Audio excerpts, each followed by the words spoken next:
বাঙালির ঘরে বিরিয়ানি সবাই অল টাইম রেডি। হঠাৎ করে প্ল্যান আজ বিরিয়ানি বানানো হবে। সত্যি বলতে বিরিয়ানি বাড়িতে খেতেও মন্দ না, কিন্তু প্রথম আন্দাজ মতো চাল একটু জলে ভিজিয়ে রাখতে হবে। এরপর একটা কড়াইতে সাদা তেল গরম করে কাটা পেঁয়াজ, আদা, রসুন পেস্ট দিয়ে ফ্রাই করেছি।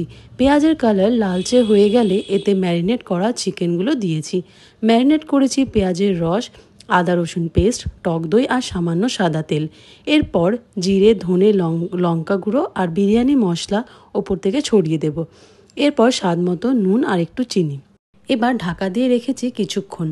চিকেনটা রান্না হতে হতে পাশে একটা হাঁড়িতে জল গরম করে বসিয়ে দিয়েছি। এতে অল্প লবণ, লবঙ্গ, দারচিনি আর এলাচ দিয়ে ফোটাতে হবে। জলটা ফুটে উঠলে চালটা দিয়ে দিয়েছি। এবার অন্য একটা হাঁড়ি বা ডিশে, যেটাতে বিরিয়ানি বানানো হবে, সেটা চিকেনের ডিশ থেকে বেরোনো এক্সট্রা তেলগুলো দিয়েছি। এতে সেদ্ধ করা আলু দিয়ে ভাতের লেয়ার করে দিয়েছি। ওপর থেকে বিরিয়ানি পাউডারটা ছড়িয়ে চিকেনের সব কটা পিসগুলো দিয়ে দিয়েছি। এবার ভাতের লেয়ারটা আবার ওপর থেকে দিয়ে বিরিয়ানি মশলা ছড়িয়ে দেব।